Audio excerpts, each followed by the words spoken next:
kedengaran suara saya?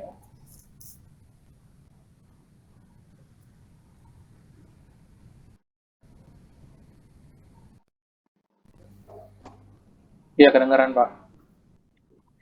Oh ya, ini mohon maaf ternyata tadi Mbak Ayu itu sedang berbicara di luar, makanya komunikasinya agak terhambat. Dan dari tadi saya juga nunggu-nunggu untuk linknya belum datang-datang. Ternyata tadi saya konfirmasi di luar, seperti Iya. itu. Bisa mulai? Baik. Ya, silahkan. Oke, saya mulai ya. Ya. Oke, pertama-tama selamat sore. Kan kami dari Universitas Prasetya Mulia, jurusan Hospitality Business, dari kelompok 2 mata kuliah Community Development Project 1, dan nama saya sendiri Febronius Prosprandi. Nama saya Jovita. Nama saya Kianti. Nama saya Sultan. Dan terakhir teman saya.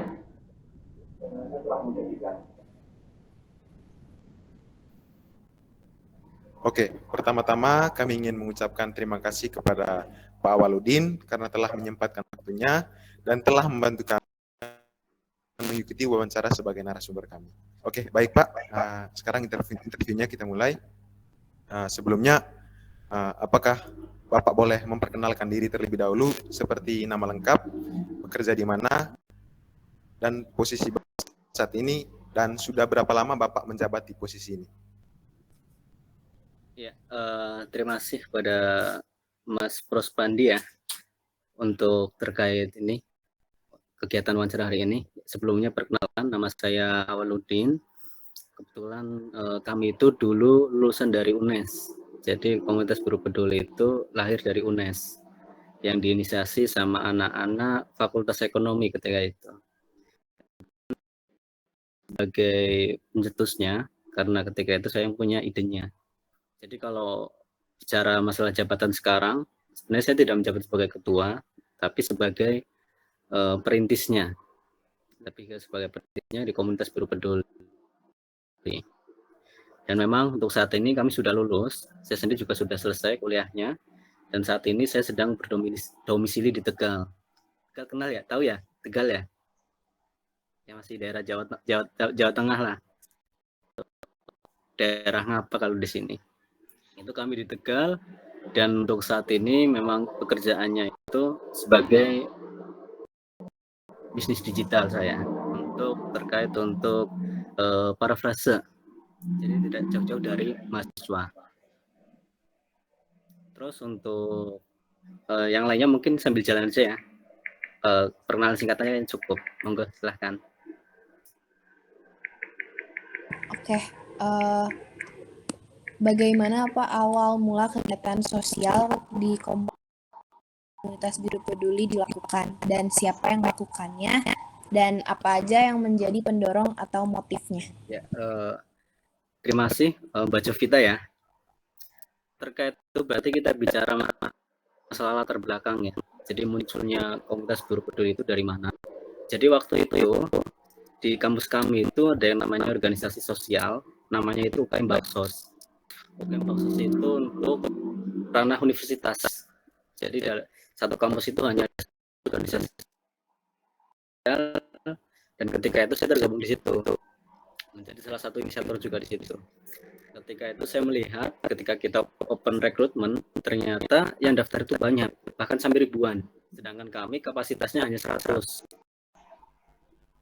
Yang daftar dari berbagai macam fakultas itu ada sampai 1000, kapasitasnya 100, sehingga membuat saya itu berpikir ternyata mahasiswa itu butuh ekspresi sosial, butuh tempat untuk ekspresikan keinginannya, untuk berbagi dan sebagainya. Apalagi kan punya peranan humanis juga ya sebagai seorang mahasiswa. Nah, dari situlah saya mencoba riset kecil-kecilan dari teman satu rombel dulu, satu kelas dulu saya tanyakan, semisal nanti ada komunitas sosial di kampus kita atau di jurusan kita, bagaimana tanggapannya? Ternyata ketika saya sosialisasikan, saya coba sampaikan gagasannya, teman-teman saya itu banyak yang tertarik, katanya bagus itu karena di sini belum ada. Dan ketika saya sosialisasikan ke teman-teman yang berbagai jurusan di Fakultas Ekonomi itu, ternyata mereka tertarik. Oh iya, itu bagus itu. Apalagi dengan kondisi waktu itu di tahun 2015, jadi kita di tahun 2015 berdirinya itu, tepatnya itu 15 Oktober. Jadi untuk proses saya mengumpulkan massa atau proses saya berkoordinasi itu kurang lebih sampai 3 bulanan. Tapi kita jadikan tanggal kelahiran KPP itu 15 Oktober 2015. Ketika itu saya coba kumpulkan teman-teman yang saya kenal, dan kebetulan saya juga aktivis waktu itu.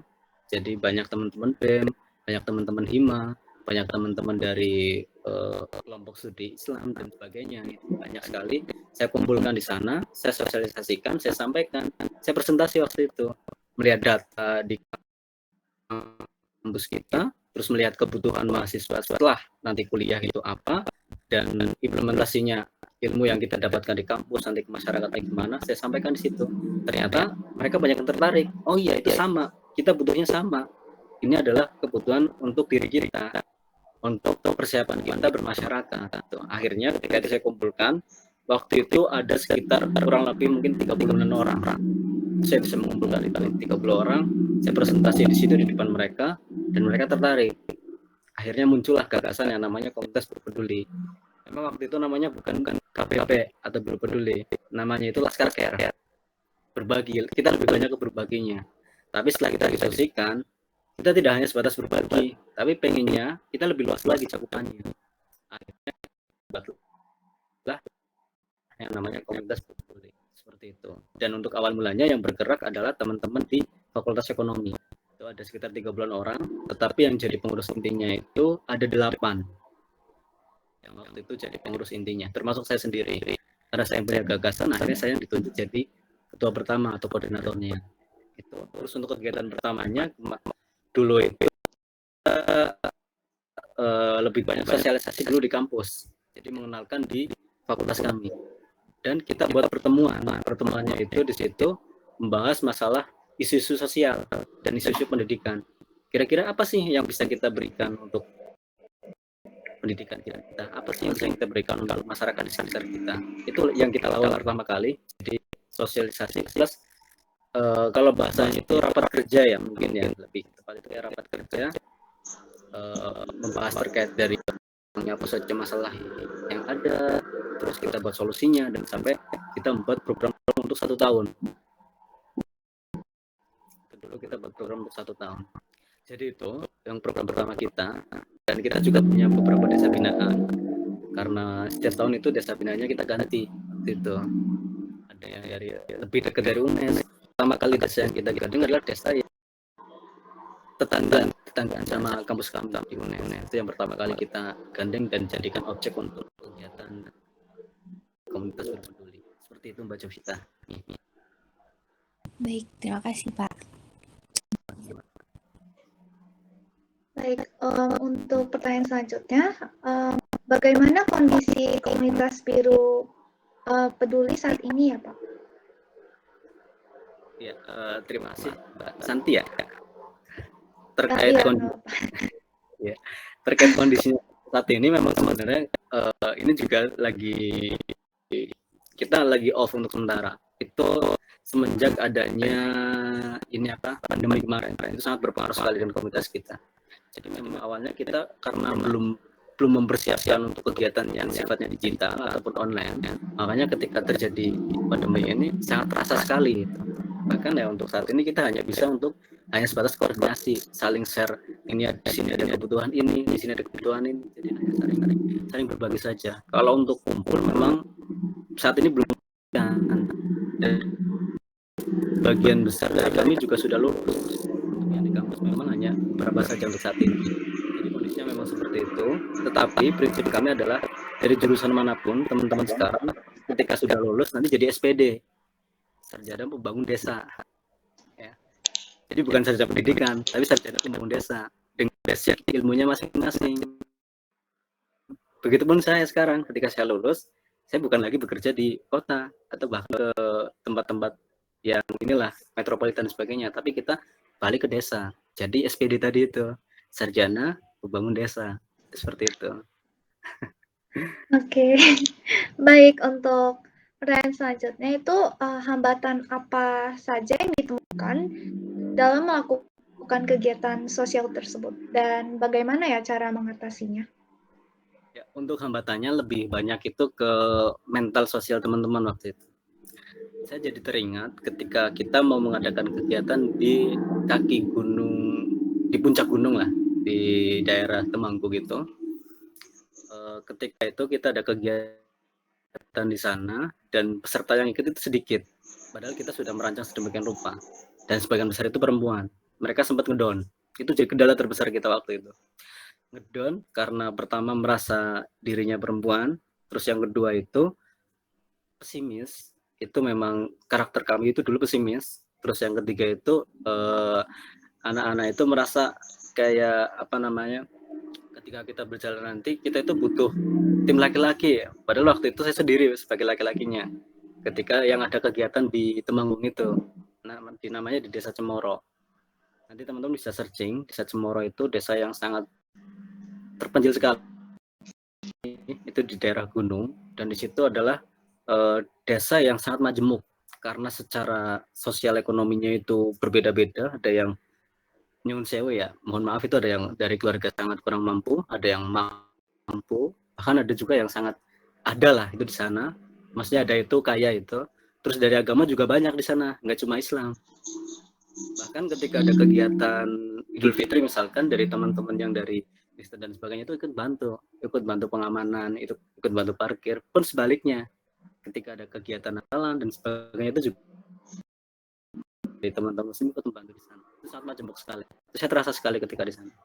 Kendalanya itu waktu itu terkait lebih banyaknya mental. Waktu itu saya yakin enggak, ini adalah proyek kebaikan kita. Ini bukan lagi kita bicara masalah dunia. Saya katakan seperti ini adalah kita bicara masalah masa depan anak bangsa, kita bicara masalah diri kita untuk persiapan setelah kampus, bermasyarakat itu seperti apa. Kita juga bicara masalah untuk bekal kita, karena kita tidak, kalau kita sebagai mahasiswa tidak ada bekal sosial, saya yakin ketika teman-teman terjun ke masyarakat, kita bingung, kita mau ngapain.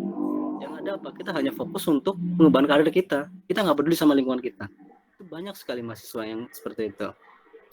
Ya, contoh lah, banyak dari teman-teman kita yang ketika sudah lulus kan cara berpikirnya adalah bagaimana nanti saya bisa jadi A, bagaimana nanti saya bisa kerja di B, bagaimana nanti saya mau kemana. Jarang sekali yang berpikir bagaimana saya bisa berguna untuk masyarakat, bagaimana saya bisa membaur dengan masyarakat. Itu jarang sekali yang arahnya ke situ. Nah, ketika itu saya motivasi mereka, saya yakinkan kita punya ilmu nekat namanya. Nekat, paham ya? Ya, kita itu punya ilmu nekat ketika itu. Saya sampaikan, udah kita nekat aja. Kalau kita baik, nggak mungkin Tuhan itu tidak mungkin mempersulit kita. Tidak ada ceritanya niat baik itu dipersulit, tidak ada ceritanya. Saya yakinkan mereka. Sampai akhirnya teman-teman, kita waktu itu hanya ada dua motor. Sedangkan yang ikut itu ada 10-an anak. Sedangkan jaraknya itu jauh sekali. Kita berangkat 2 motor, selebihnya itu naik bus, terus disambung dengan naik angkot 2 kali. Naik bus dari kota ke kota, terus naik angkotnya itu 2 kali. Itu belum cukup, harus naik lagi. Dan ketika itu bahkan dijemput sama perangkat desa. Jadi sampai dijemput sama perangkat desa karena nggak ada kendaraan yang sampai ke desa itu. Itu benar-benar perjuangan waktu itu. Jadi memang kalau saya cerita ini memang benar-benar jadi yang hambatan tapi jadi peluang teman-teman bangkit untuk semangatnya itu luar biasa lah ketika itu. Saya coba motivasi mereka dan ternyata mereka yang terkena pengaruh. Artinya mereka yang ikut itu begitu pas selesai itu ada kepuasan tersendiri. Iya ya, ternyata yang menghalangi kita nggak bisa itu diri kita loh. Yang membatasi itu ternyata diri kita loh, bukannya keadaan, bukannya orang lain, bukan kondisi ekonomi dan sebagainya, tapi diri kita. Buktinya kita iuran, naik bus, naik angkot, terus sampai dijemput perangkat desa, kita sampai. Dan di sana kegiatannya maksimal. Itu di kegiatan KBP Mengabdi. Teman-teman boleh cek di IG-nya, itu ada KPP Mengabdi, itu bareng perangkat desa itu. Waktu itu pembukaannya di Balai Desa, kita disambut sangat luar biasa sama mereka. Ada Karang Taruna, terus ada berbagai perangkat desa, terus juga ada dari perwakilan agama itu ada di sana. Itu sangat senang sekali waktu itu. Itu teman-teman. Monggo. Oke, baik. Terima kasih ya. Oke, untuk pertanyaan selanjutnya terkait dengan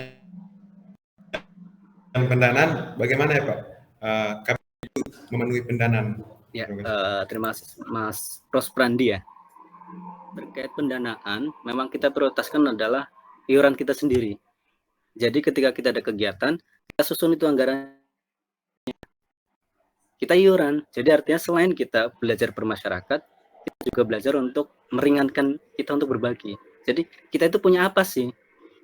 Kalau yang punya uang banyak, biasanya nyumbang pakai uang. Oh, saya punya tenaga mas. Ya, dia nyumbang tenaga. Saya punyanya hanya waktu. Saya punya konsep. Itu mereka sumbangkan. Tapi kalau untuk pendanaan sebagian besar memang kita dari iuran anggota, dan bahkan mahasiswa yang lainnya itu malah tanpa kita minta itu mereka mau ngasih ini buat kegiatan ini buat kegiatan ini. Itu mereka ngasih sendiri karena tahu track record kita itu tahu, oh kegiatannya kayak gini. Jadi tahu bagaimana KPP itu dulu berjalan. Dan yang pernah jadi satu mungkin ini jadi kebanggaan juga ya, kita itu pernah gandeng Mami itu manajemen asuransi kalau nggak salah itu kita pernah gandeng di desa Bantar Dowo, itu masih kota Semarang. Itu ada salah satu jembatan yang menghubungkan dua desa, itu sudah nggak layak sebenarnya jembatannya. Itu sudah lama sekali, bertahun-tahun sekali itu tidak diperbaiki.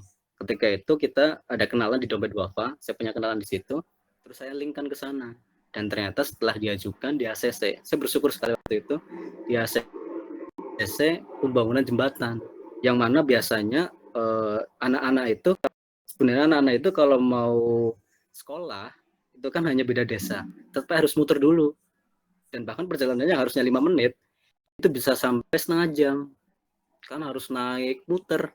Tetapi ketika sudah ada jembatannya, sudah diperbaiki, mereka nggak was-was ketika harus nyebrang. Dulu itu kalau nyebrang itu harus satu-satu. Sedangkan kalau pagi, anak-anak berangkat sekolah itu panjang antriannya. Antrian seperti itu panjang, karena nggak bisa bersimpangan itu nggak bisa, harus satu-satu dulu, satu arah dulu. Dan itu memang waktu itu panjang, dan alhamdulillah ketika kita ajukan ke Manulife itu dengan bantuan dari teman-teman Bapak, kita di ACC, kita buat project di situ, kita survei tempatnya, terus kita ajak mereka untuk melihat lokasinya langsung. Setelah itu baru pelaksanaan pembangunannya. Dan memang waktu itu pembangunannya itu kurang lebih kayaknya sampai hampir sebulan, karena memang jembatannya cukup parah. Sampai sekarang masih ada jembatannya itu. Dan ketika kita ngajukan, saingannya itu ada 3 sebenarnya waktu itu, tetapi kebetulan yang dipilih adalah kita. Dan setelah itu benar-benar KPP itu ada di desa itu, jadi seperti kita itu bagian dari desa.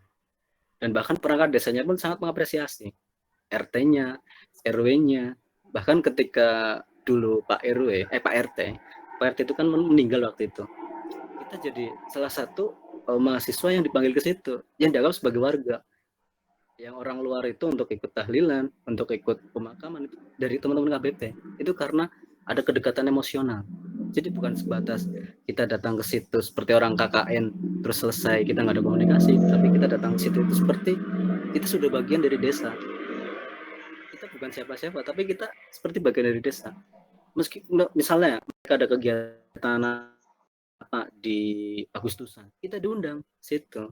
Misalkan mereka ada kegiatan Idul Adha, penyembelihan hewan kurban, kita diundang ke situ.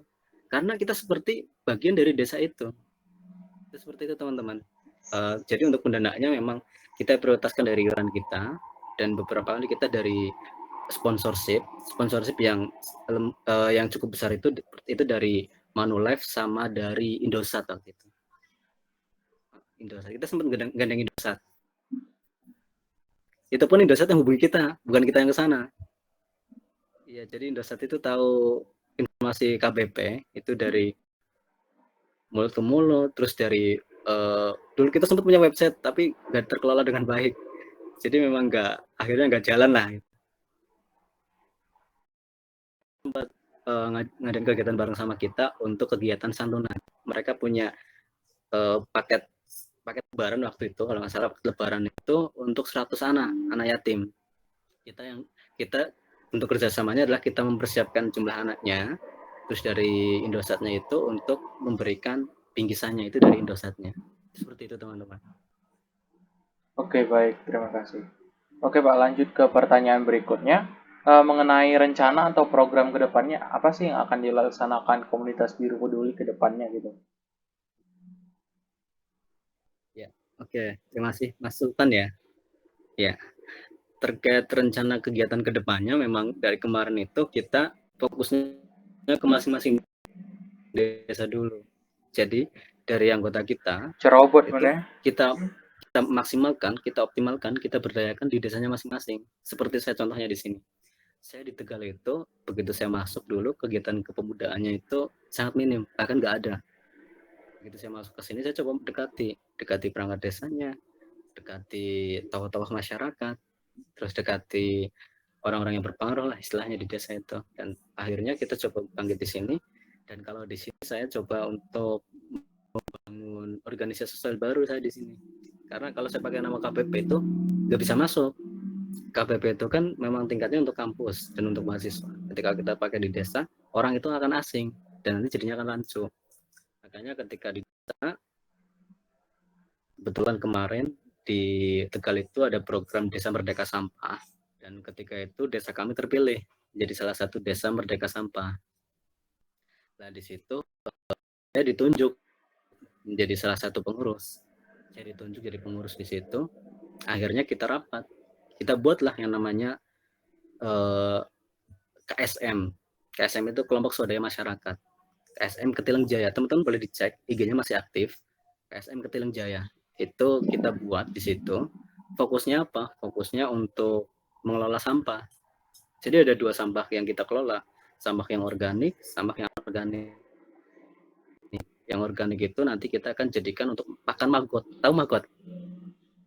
Kayaknya pernah denger ya. Kayaknya pernah denger, tapi di mana?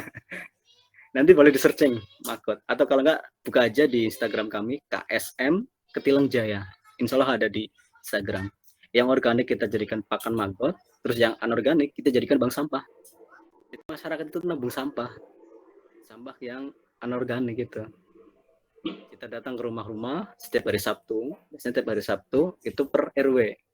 Kita datang, terus mereka punya sampah yang anorganik itu disediakan di depan rumah. Kita ambil, kita timbang, terus kita jadikan tabungan untuk mereka. Jadi nggak langsung dibayar. Bedanya dengan tukang rongsok itu kan, kalau tukang rongsok kan langsung dibayar ya. Ini sekian kilo dibayar, sekian kilo dibayar. Enggak. Kita catat dalam bentuk tabungan. Nanti pengambilannya adalah 1 tahun sekali. Kemarin baru diambil pas belum puasa, karena memang bulan puasa ini kita kosong untuk pengangkutan sampahnya itu kosong. Sampah yang anorganik ya. Terus kalau untuk organiknya memang karena ini program daerah, program pemerintah kabupaten, kita juga ada tim khusus untuk pengambilan sampah setiap hari itu ada. Jadi itu. Terus untuk ke depan bagaimana rencananya? Rencananya kita optimalkan di masing-masing anak komunitas Biru Peduli itu untuk berkarya di desanya masing-masing. Karena tadi SPD ya, sarjana pembangun desa. Udah saatnya nih. Dulu udah dapat ilmu apa aja, praktekin di situ. Itu teman-teman, ada yang ngajar lah, ada yang masih aktif di komunitas sosial ada. Jadi kita sudah mulai mencar. Bahkan anggotanya bukan hanya di Jawa, Sumatera juga ada. Mbak Ayu itu dari Sumatera itu. Dari Rio Mbak Ayu. Itu ketua saya. Sebenarnya itu Mbak Ayu ketuanya. Terus untuk yang lainnya sebagian besar itu rata-rata karena sudah terkesan atau tertarik di dunia pendidikan karena sering berhubungan dengan anak-anak kecil, rata-rata itu jadi guru sekarang. Gurunya pun bukan guru SMA, tapi SD. Padahal secara ini ya, kalau kita lihat untuk prospek gaji dan sebagainya itu kan kurang menjanjikan. Tapi mereka senang di situ. Dan bahkan yang sedikit tahu agama itu bisa ngajar di TPQ, ada yang masuk ke TPQ sholat di masjid di desanya masing-masing, seperti itu. Jadi berkelanjutannya itu di desanya masing-masing sekarang. Memang PR kami sekarang ini adalah bagaimana menghidupkan yang untuk secara globalnya itu, karena kita terputus generasi. Adanya pandemi ini kan kita semua terputus generasi. Itulah yang menjadi PR besar kita untuk bagaimana kembali menghidupkan dan bagaimana kembali kita mental lagi atau karakter lagi anak-anak biar punya setidaknya ada bekal sosial lah untuk pasca kampusnya. Seperti itu teman-teman. Terima kasih. Berlanjut pertanyaan terakhir, apa pesan bagi masyarakat terutama mahasiswa yang mungkin bisa menjadi penggerak di masa depan? Dari Bapak apa pesan Bapak? Apa pesan yang bisa Bapak? Terima kasih Mas Turhamun ya. Terkait untuk mahasiswa, siapkanlah diri kalian. Artinya sesuai dengan passionnya masing-masing. Karena banyak orang yang passionnya itu dipaksakan. Ya nggak sih? Saya ambil jurusan A, padahal passion saya di jurusan B. Saya paksakan di A terus, akhirnya nggak nyaman. Akhirnya nggak maksimal. Itu juga salah satu permasalahan yang klasik sebenarnya. Padahal banyak sekali teman-teman yang ketika lulus itu dia jurusan A kerja di B, tapi dia sukses karena dia mengikuti passionnya. Dan yang jelas untuk pesannya adalah persiapkan diri kita, persiapkan dari teman-teman untuk belajar bermasyarakat, karena kita tidak hidup sendirian. Karena orientasi kita adalah bagaimana bisa mengimplementasikan ilmu kita yang sudah teman-teman dapatkan di kampus itu untuk masyarakat, tentu sesuai dengan basicnya masing-masing. Jadi tidak harus jadi guru misalkan, atau tidak harus jadi apa, itu tidak harus, tapi sesuai dengan basicnya kita masing-masing. Tapi bagaimana dengan basicnya kita itu saya bisa memberikan manfaat sama orang lain. Apa sih yang bisa kita berikan ke orang lain? Itu yang perlu kita pikirkan, perlu kita siapkan bareng-bareng. Karena jarang sekali mahasiswa yang arahnya ke situ. Bahkan sebagian besar itu mikirnya setelah saya lulus, saya itu mau kerja di sini. Ya. Saya itu mau jadi ini. Penutupnya cepat ya. Memulai dengan saya itu mau apa dan buat siapa. Itu tidak mulai dari situ. Kalau dalam bukunya Simon Sinek ya, kalau teman-teman pernah baca, Simon Sinek itu kan menulis buku yang namanya Start with Why. Itu sangat bagus sekali. Saya rekomendasikan untuk setiap mahasiswa. Start with Why. Jadi itu ketika kita mengelola organisasi, ketika kita mempersiapkan untuk karir kita masa depan, ketika kita untuk mengelola suatu kegiatan, itu kita mulai dengan mengapa dulu. Alasannya apa sih? Kita harus itu. Alasannya kita harus membuat program itu. Bukan mulai dari apa, bukan mulai dari bagaimana caranya, tapi dari apa why-nya dulu, why, mengapa dulu. Ketika why-nya sudah matang, ketika why-nya sudah yakin, jalan pasti akan ada. Targetnya pun akan mudah tercapai, karena kita punya alasan yang kuat. Kalau seandainya kita nggak punya alasan, kita hambar kegiatannya. Karena kita fokusnya sama tujuan. Karena kita tidak punya tempat. Itu sangat saya rekomendasikan sekali. Monggo kalau ada waktu bisa baca atau mungkin beli buku Start with Why. Itu buku yang paling saya rekomendasikan untuk mahasiswa. Jadi untuk memulai segala sesuatu itu dari mengapanya dulu, temukan dulu mengapanya dulu. Kalau belum ketemu mengapanya, kita akan jalannya itu pincang. Begitupun waktu saya yakinkan teman-teman, kenapa kan harus jadi sarjana desa, sarjana pembangun desa. Kita sampaikan di situ alasan-alasannya. Melihat tingkat pendidikan yang semakin turun, kualitasnya semakin turun, apalagi setelah secara moral juga adik-adik kita juga kita ragukan. Bukan kita ragukan. Tahu sendirilah teman-teman bagaimana sekarang HP itu lebih mendominasi. Terus bagaimana untuk membaca mereka agak susah. Mereka itu lebih senang nonton sekarang ketimbang membaca. Jarang sekali kita lihat anak yang suka membaca, itu jarang. Padahal membaca sama menonton itu lebih bagusan membaca. Daya ingatnya lebih lama, lebih kuat membaca ketimbang kita menonton. Jadi dipersiapkan mental sosialnya, dipersiapkan diri teman-teman. Aku apa kau closing? Cepat ya. Apapun, Terima kasih langsung. Sebagai apa saja, entah itu sebagai pengusaha, sebagai ASN misalkan, atau sebagai apa, tapi dipersiapkan. Pun begitupun dengan saya juga sama. Jadi ketika saya ada di tempat itu, apa sih yang saya bisa berikan? Bukan apa sih yang bisa saya dapatkan di situ. Jadi lebih ke saya punya apalah untuk desa. Karena memang kebetulan saya itu salah satu peserta bidik misi. Saya itu anggota bidik misi di UNES. Saya punya apa istilahnya ya, kayak ikrar ataupun janji dalam diri saya itu, sebelum saya lulus, saya harus punya organisasi sosial, komunitas sosial. Karena itu yang saya yakini akan jadi jariah buat saya. Jadi pahala yang mengalir terus. Itu saya yakini itu dulu di situ. Sebelum saya lulus saya harus punya organisasi. Mulainya 2012. Padahal saya angkatan 2013. Jadi 2 tahun baru saya bisa memulai. Itu, dan ketika saya lulus pun orientasi saya adalah bagaimana saya bisa mengembangkan ilmu saya bukan hanya untuk diri saya sendiri. Itu orientasi saya ketika saya lulus. Dan ketika bicara untuk bermasyarakat, itu sangat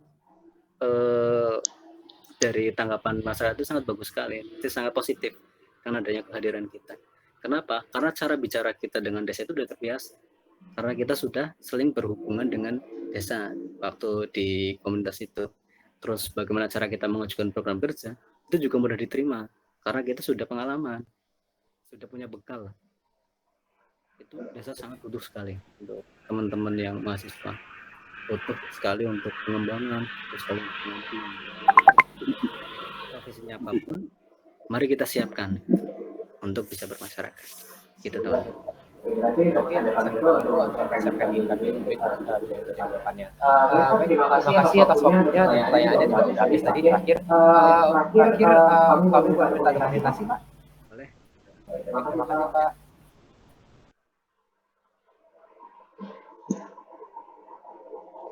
Oke, sudah selesai dokumentasinya. Oke, akhir kata kami belum ditutup. Oh ya. Ya, silakan Pak. Belum ditutup.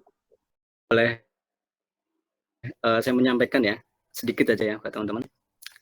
Kemarin itu saya baru dihubungi sama Ayo, Mas ini